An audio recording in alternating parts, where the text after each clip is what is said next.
tout le monde et bienvenue dans cette nouvelle vidéo un petit peu spéciale puisque c'est une vidéo qu'on m'a demandé sur Instagram. J'étais pas sûre d'en faire une vidéo mais vu le nombre de votants, je me suis dit que ça devait vous intéresser, soit parce que vous vous reconnaissez dans cette situation, soit parce que vous allez un peu tomber des nues de ce que c'est qu'un quotidien d'une personne qui sort du moule, d'une personne grosse, d'une personne obèse. Si vous arrivez par ici, je suis Émilie, Rose Poudrée sur les réseaux, enchantée. Et ça fait 7 mois maintenant que je suis un coaching nutritionnel et sportif avec Plume Coaching. Quand j'ai commencé ce coaching, je pesais 155 kg, aujourd'hui j'en pèse 107. À l'époque, j'étais selon l'IMC en obésité morbide et je suis maintenant en obésité modérée. L'IMC, petit rappel, n'est qu'un indicateur, ne prend pas en compte le muscle et le gras, mais voilà, juste pour vous donner une petite idée de là où j'en étais, là où j'en suis aujourd'hui. Si vous voulez en savoir plus sur mon coaching, mon parcours, pourquoi je le fais, parce que c'est pas du tout physique, je vous invite à regarder mes vidéos sur le sujet, je vous mettrai ça en barre d'infos. Quand on me demande aujourd'hui pourquoi je continue ce coaching et ce que ça m'apporte, je réponds la liberté.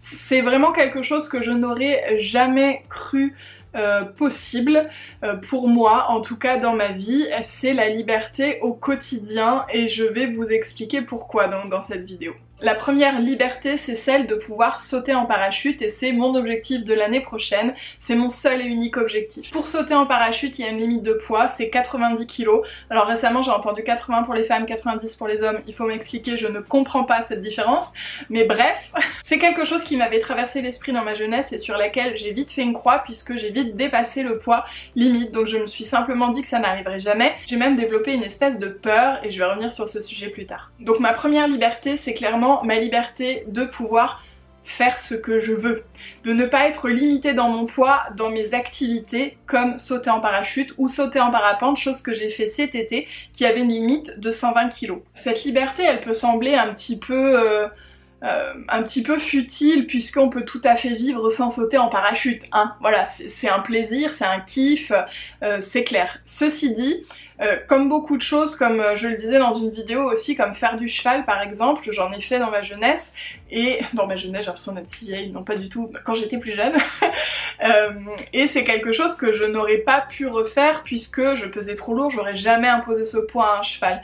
Et donc là aussi j'avais fait une croix dessus. Donc c'est vraiment des choses qui reviennent dans la sphère du possible et finalement où ma seule limite c'est ma volonté et c'est pas du tout mon poids. Et juste le fait de ne plus avoir cette barrière du poids qui fait que de toute façon tu peux faire ce que tu veux, tu ne pourras pas faire ça tant que tu feras ce poids là, eh bien c'est une sacrée liberté. Je sais qu'il y a des raisons au fait que certaines activités aient des limites de poids, comme je disais le cheval c'est pour sa santé, comme pour le saut en parachute, ben, c'est par rapport au matériel, à la sécurité, quand on saute en duo, il y a le poids des deux personnes qui s'ajoutent, enfin voilà, c'est des choses que je comprends, mais ça n'empêche que ça reste frustrant.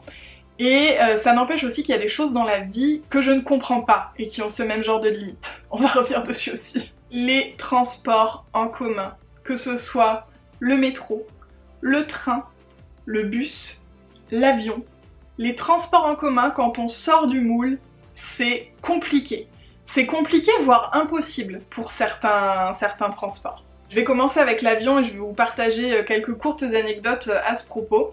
La première fois que j'ai pris l'avion, j'ai pas du tout, mais alors du tout imaginé que mon poids serait un problème et que mon ventre serait un problème, que mes hanches seraient un problème, absolument pas. Je suis arrivée en mode naïve. C'était il y a à peu près 10 ans, je peux pas vous dire quel poids je faisais, mais en tout cas je faisais plus de 110 kg c'est sûr. Et donc la première fois que je m'assois dans un siège d'avion, je me rends compte que ça va être compliqué. Je me rends compte que la ceinture elle se ferme à peine et que je suis compressée. Je me rends compte aussi que je suis grande et que je n'ai pas beaucoup de place pour mes jambes. Parlons-en, hein, parce que sortir du moule c'est pas qu'en largeur, c'est en longueur aussi. Il y a beau avoir des sièges particuliers dans les avions, alors chose que j'ai découvert plus tard, ça reste quand même assez exigu. Il y a ceci dit des places en particulier que je vous conseille et je vais revenir dessus là. La première fois c'était un vol court donc ça s'est relativement bien passé, mais heureusement que j'avais des accoudoirs qui pouvaient se lever parce que sans ça, ça aurait été vraiment compliqué. Avant de prendre l'avion pour la deuxième fois, comme j'avais cette expérience, je me suis dit je vais me renseigner un petit peu sur internet. J'ai découvert qu'on pouvait demander des rallonges de ceinture, donc déjà ça c'est trop bien, sauf que je crois qu'il n'y en a qu'une. par avion, si je me trompe pas, donc il faut pas qu'elle soit déjà prise quoi. Et donc j'ai découvert qu'on pouvait réserver des places plus en termes de longueur, c'est pas des places plus en termes de largeur, mais voilà, sur les ailes ou tout devant. Je conseille vraiment pour les grands les places de devant, parce qu'on a beaucoup plus de place pour les jambes, mais pas si vous êtes large, parce que les places de devant ce sont des baquets, il n'y a pas d'accoudoir qu'on peut relever, et dans le baquet je ne rentre pas.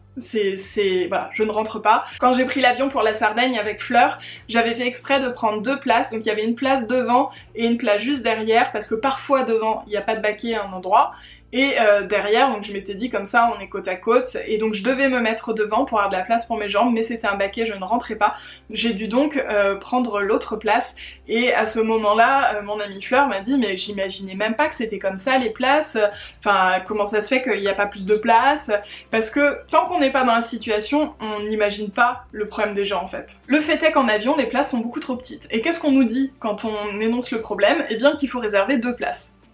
Super, super. Donc je sais pas sur quel humain type est basé le siège en avion, mais il faut qu'il soit fin et avec des petites jambes. Voilà, donc peut-être que c'est un enfant. Pour en finir avec l'avion, donc je vous raconte cette deuxième expérience où la ceinture ne se fermait pas. Donc là je savais qu'il y avait une rallonge, je l'ai demandé, j'ai pu en avoir. Mais le problème c'est qu'on avait pris les places de devant pour les grandes jambes, mon chéri aussi est grand, et donc que j'étais en baquet et que j'ai forcé, et qu'à ce moment-là j'ai réussi à forcer et à rentrer. Mais le problème c'est que j'en suis ressortie avec des bleus sur les hanches de partout. Parce que bah j'étais compressée comme pas possible, et ça a dû durer 2 heures, quelque chose comme ça. Donc l'angoisse. Heureusement le retour ça s'est mieux passé, parce que forcément avec un aller comme ça j'angoissais, mais c'était pas le même type d'avion visiblement. Déjà j'ai pas eu à demander de rallonge de ceinture, et puis je crois qu'on n'était pas en baquet tout simplement.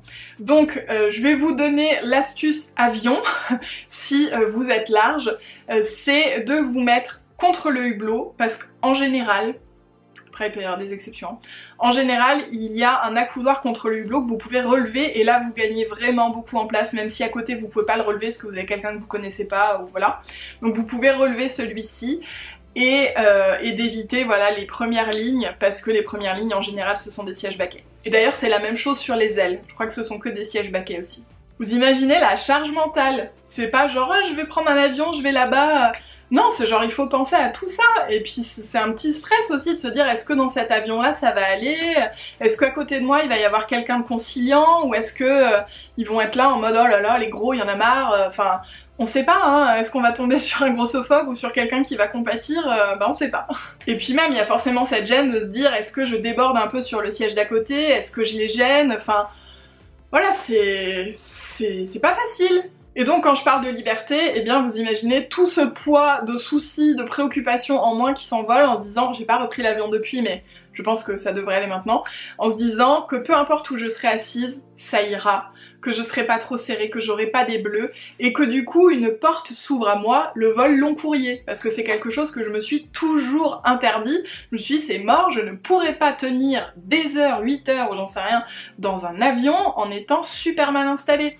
Donc maintenant ce que je me dis c'est que mon chéri et moi on est grands, idéalement, il va falloir que je reteste, mais ça sera pas sans une petite pointe de stress, il faut qu'on ait les sièges de devant, là où il y a le plus de place pour les jambes et où c'est des baquets. Mais je vous le dis en pensant, est-ce que je rentre dans un baquet? Je suis même pas sûre. Pour les autres transports en commun, c'est relativement pareil. Le train, le bus, le métro, le fait est que les sièges sont parfois pas assez larges, donc on a la même chose, on a peur de déborder sur le voisin, de prendre trop de place. Je parle même pas des strapontins dans les vieux métros, j'ai l'impression de mettre une fesse par strapontin, donc je choisis plutôt de pas m'asseoir. Je ne compte plus le nombre de trajets où j'ai voyagé une fesse dehors.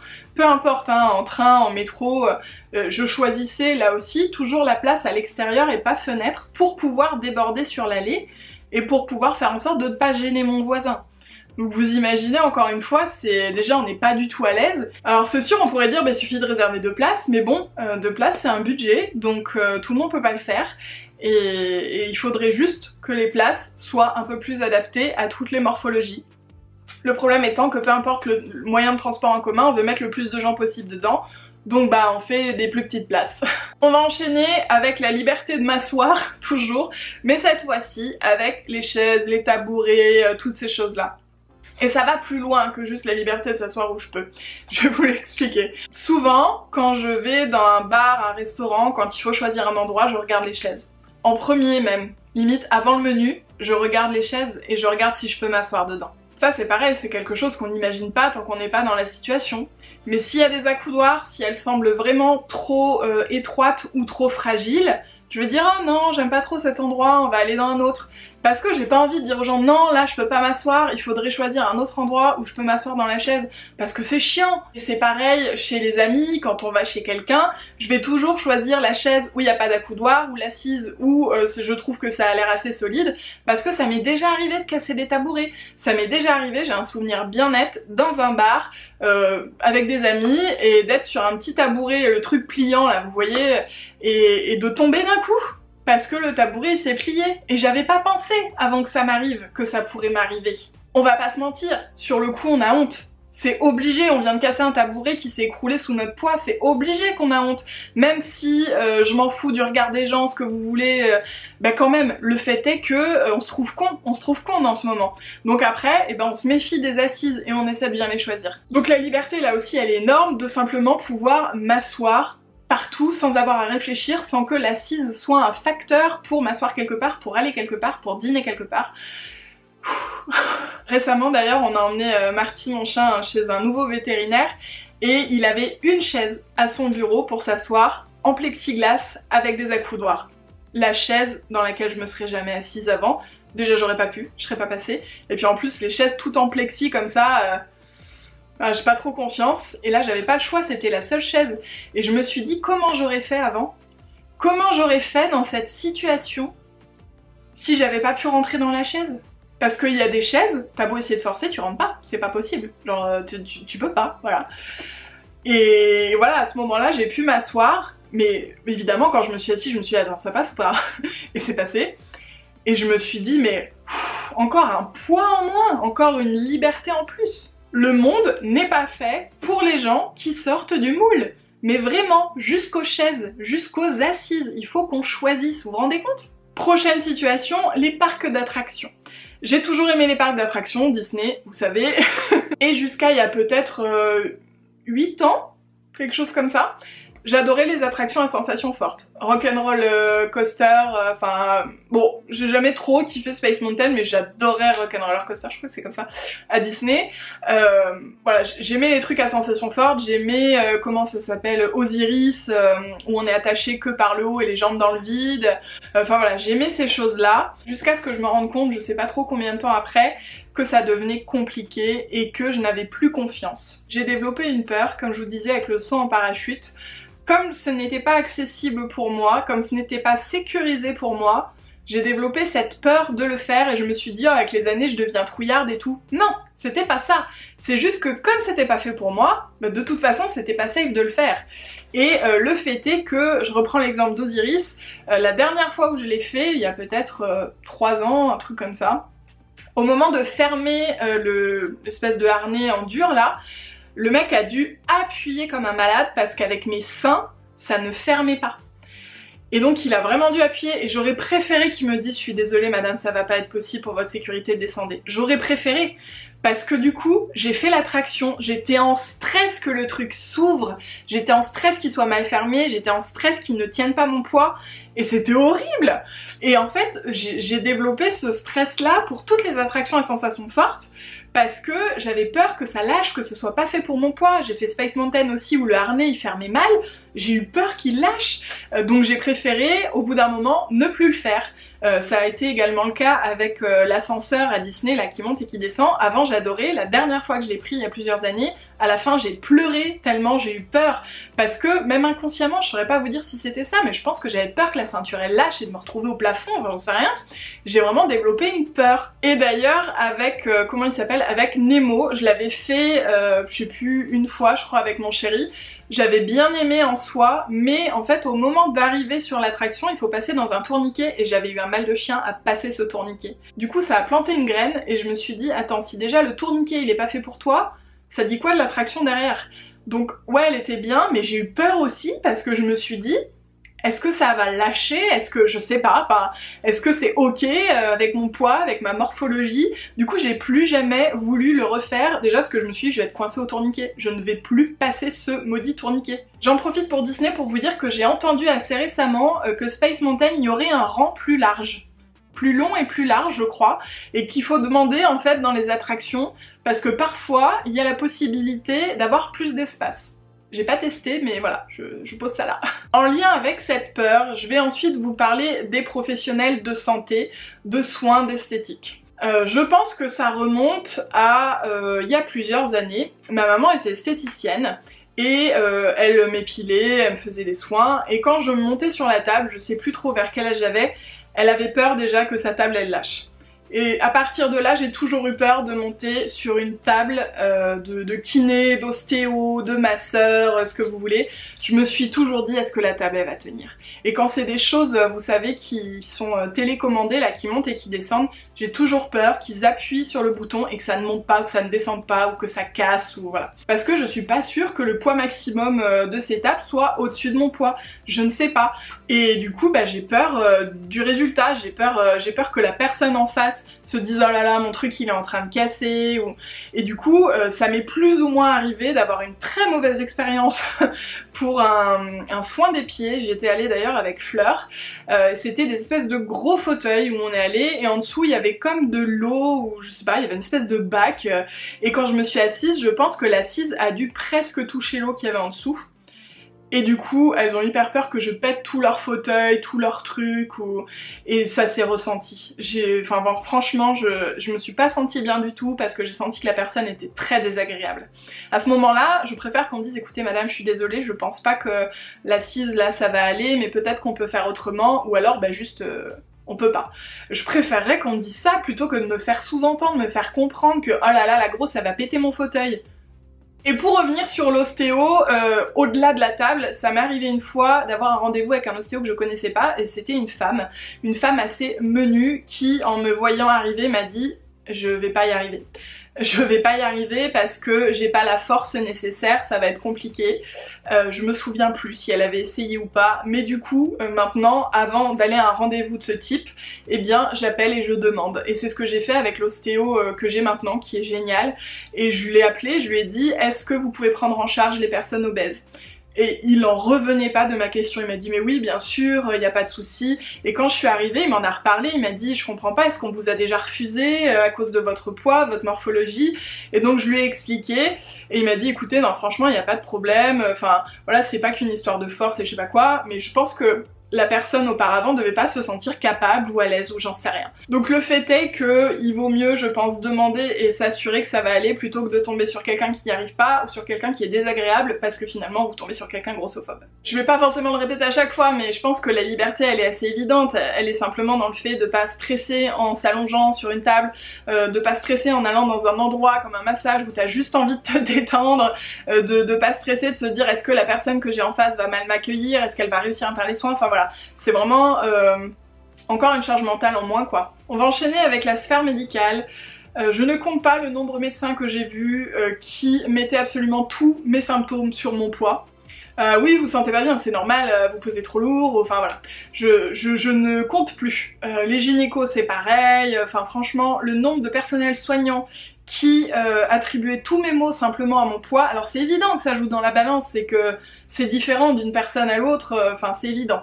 Mais quand même, écoutez les gens, je veux dire, il n'y a pas que ça, il y a d'autres choses. Et le fait est que, à ce jour, j'ai jamais eu de problème de santé à cause de mon poids.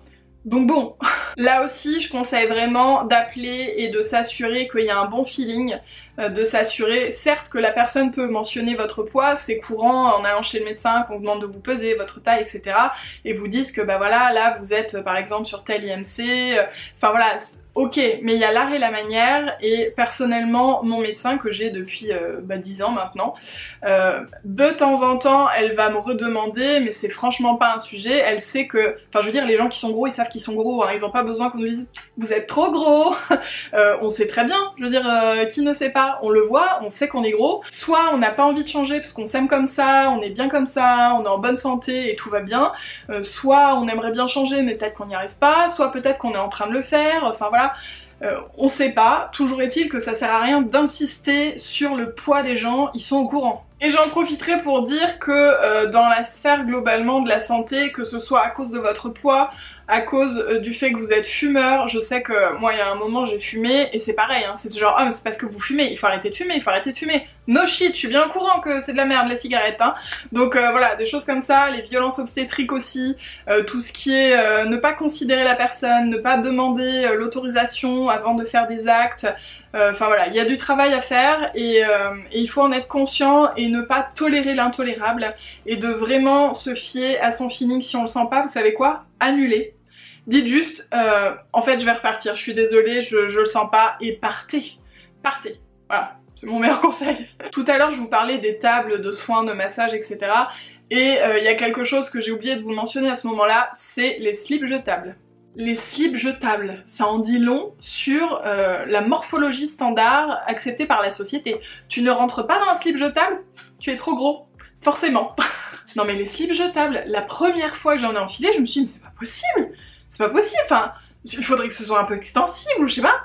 Non, c'est juste pas possible, donc à chaque fois je mets un string à moi qui ne craint pas spécial massage, et puis voilà, ça va très bien, mais qu'on ne vous oblige pas à porter cette horreur, hein, vous dites non j'ai mon truc, ça ira, et puis voilà, elles ont l'habitude, franchement, oh le slip jetable quoi. Et dans le même genre, il y a aussi le peignoir dans les spas par exemple, que vous ne pouvez pas fermer forcément, parce qu'il n'est pas du tout à votre taille, c'est une taille unique et encore une fois c'est la morphologie standard, tu en dépasses, il ne ferme pas, ça ne va pas.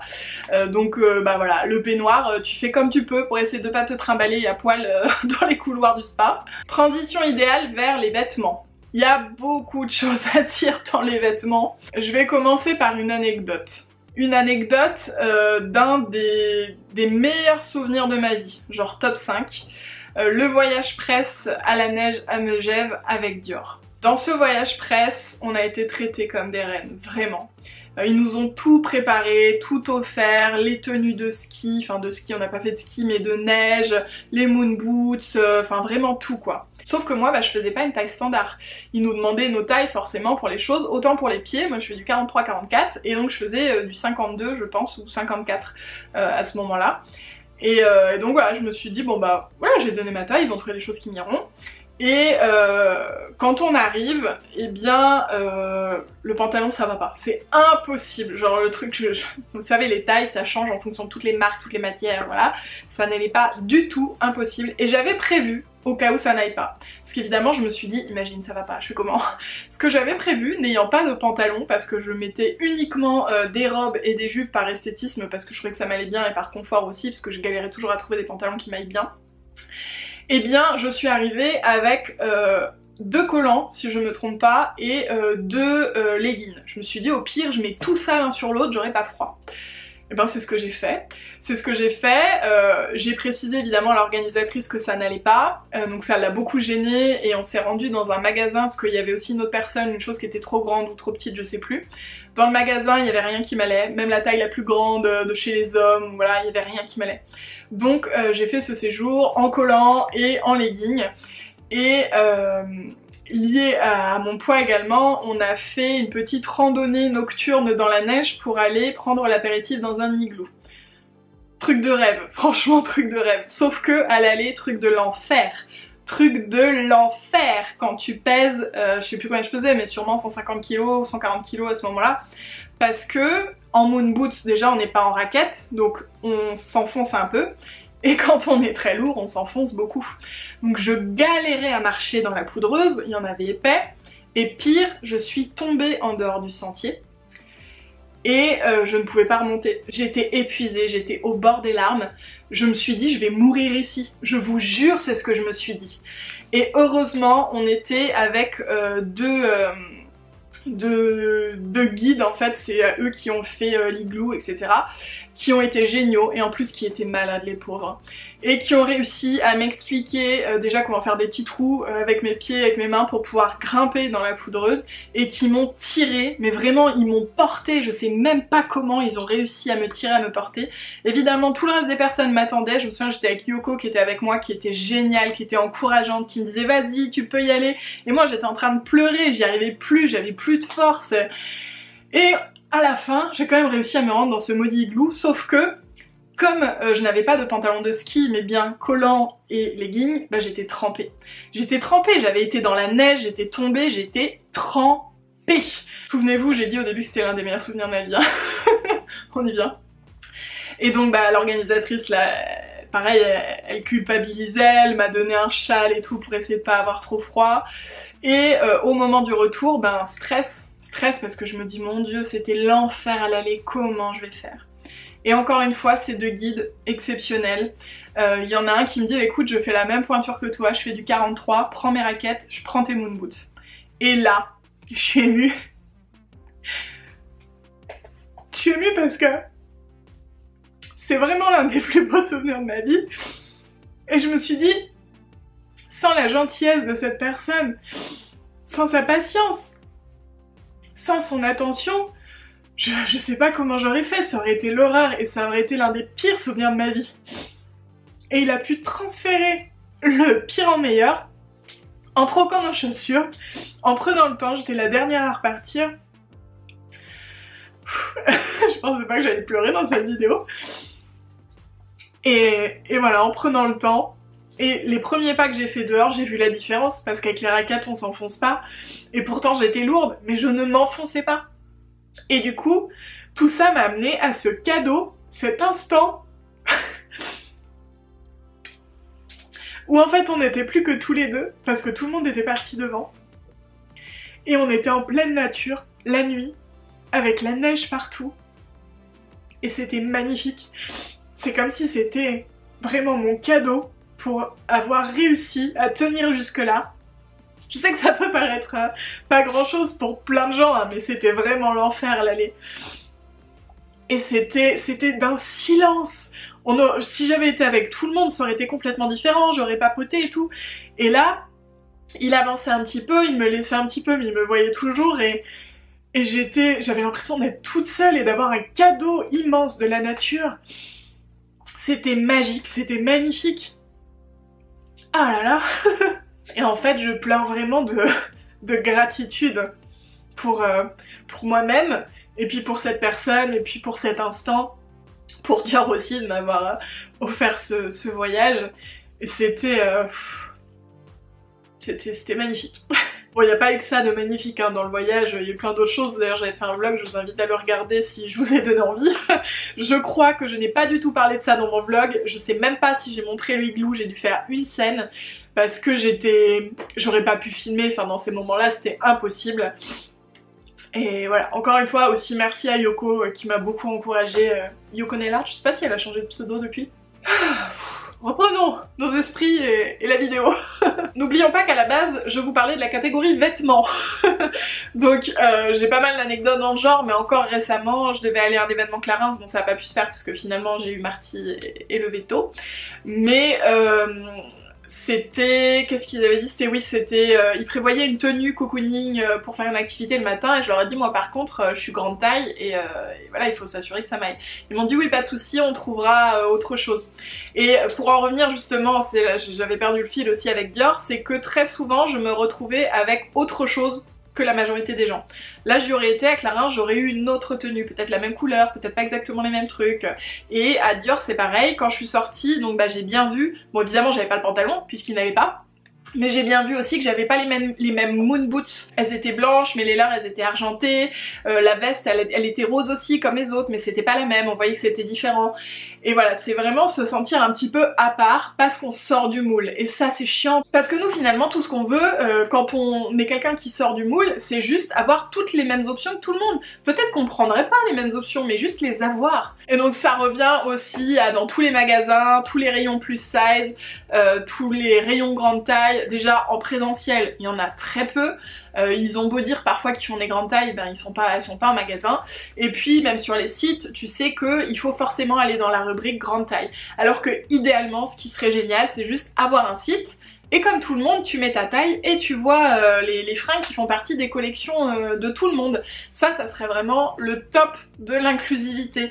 Mais je sais que c'est compliqué parce que je sais qu'arriver certaines tailles, il faut changer les patrons, donc c'est de l'argent, c'est du temps, etc. Mais j'ai espoir d'un monde comme ça, de mode inclusif. Donc forcément, c'est aussi une liberté de pouvoir s'habiller plus comme je veux, avec ce que je veux et pas que avec ce que j'ai à disposition dans ma gamme grande taille.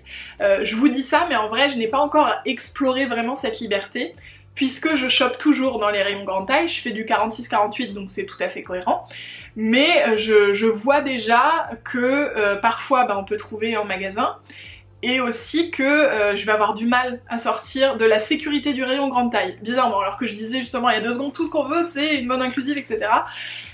Et je pense que je vais avoir du mal d'un coup de me dire mais je peux mettre tout ce que je veux, il y a ma taille partout. Par exemple quand je ferai une taille, je sais pas, 44, il y aura ma taille sensiblement partout. Après ça veut pas dire que ça m'ira ou que je vais choisir, etc. Mais je pense que ça va être beaucoup de liberté d'un coup, je vais être un petit peu perdue.